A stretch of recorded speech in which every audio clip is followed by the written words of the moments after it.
In a world where students have to do projects for school, comes two brave souls who tackle the History Fair 2008-2009. The individual in history, John Maynard Keynes, and his economic theories. Enjoy! So, who was John Maynard Keynes' family?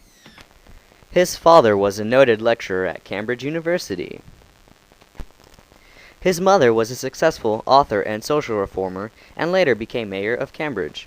His younger brother, Geoffrey, was a surgeon and bibliophile. And his sister married a physiologist named Archibald Hill, whom won the Nobel Prize. What led to the Keynesiator? As a child, John wanted to run a railroad. He thought the principles of these were fascinating. Sadly, his dreams of running the tracks never came, and he ended up taking the civil service exam, which led him to the economic field, because it was his lowest scoring section. He jokingly explained that he knew more over economics than his examiners. John Maynard Keynes went to the top British institutions. He attended Eton and King's College, Cambridge. In 1906, he entered the civil service for Britain and returned to Cambridge in 1909, and later became the editor of Cambridge's Economic Journal in 1911. From 1914 to 1918, John Maynard Keynes assisted with the financing of the British war economy. His success with that job earned him a position with the British delegation to the Versailles Peace Conference in 1918. After the war, he was selected to be a delegate to the Paris Peace Conference of 1918-1919. He became widely known for his many books like The Economic Consequences of the Peace and Treatise on Probability. Keynes believed that in a normal economy there is a high level of employment and people are spending it normally, which later then creates a circular flow of money in the economy.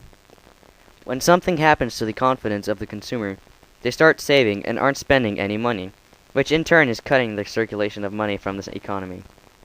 Keynes believed that the central economy needed to expand the money supply by giving more money to the consumers, which also in turn would restore confidence and restore the economy. He believed that depressions were just recessions, but to the point where consumers would just not spend. His cure was that the government should spend its money. Brilliant! Their theory was further proven by the massive spending during wars, which also helped get the world out of the dreaded Great Depression. He gave information that ultimately would help how we look at the economy and how the government deals with problems. He influenced government policies like the British White Paper on Employment Policy, which stated that the government accept as one of their primary aims and responsibilities the maintenance of a high and stable level of employment after the war.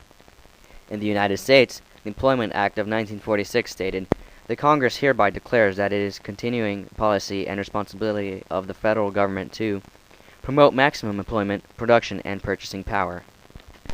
John Maynard Keynes, along with the help of John Stuart Mill, helped influence Franklin D. Roosevelt's New Deal program, which in turn helped lead to the process towards helping the world to get out of the Depression. Deet. Deet. Deet. Deet. Deet. Deet.